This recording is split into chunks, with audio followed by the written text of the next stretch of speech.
J'aurais plusieurs choses à dire de Louis-Pierre, mais je pense qu'il y a une petite anecdote qui marque notre premier contact.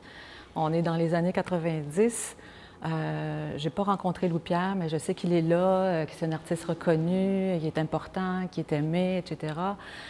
Mais on ne se connaît pas et on n'a pas échangé. Et un bonjour, je suis installée sur ma table de travail et j'ai une série de petites planches comme ça, qui est du maçonnette, sur laquelle je travaille à ce moment-là. C'est de la gravure. Et puis, c'est installé. Et puis, j'entends Louis-Pierre derrière qui arrive et qui me dit « Hey, tu fais des petits biscuits aujourd'hui? » et qui repart. Je me lève la tête, il n'est déjà plus là. Je ne sais pas vraiment comment comprendre son intervention ou son commentaire ou son bonjour. Mais évidemment, j'apprends à le connaître et comprendre que ça fait partie de sa personnalité de aussitôt dit, aussitôt parti, et d'avoir des commentaires un peu carrés, sympathiques, mais qui nous surprend la plupart du temps. Et puis, donc, depuis ce temps-là, les petites planches, je me suis défait de plusieurs, mais j'en ai gardé une, puis je ne peux pas m'empêcher de penser à Louis-Pierre et de ce moment d'échange-là qu'on a eu ensemble à ce moment-là.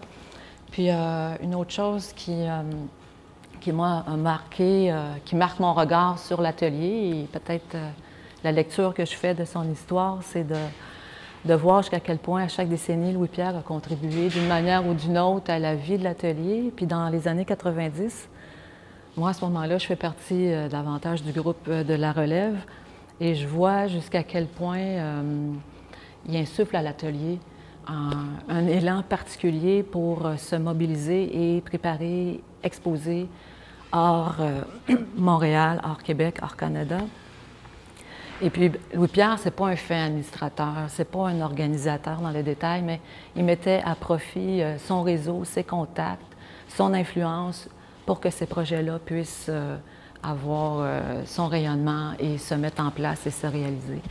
Donc, moi, j'ai appris beaucoup à travers ça, puis j'en remercie pour là où j'étais à ce moment-là, d'avoir pu profiter de cet élan-là de Louis-Pierre et de l'atelier.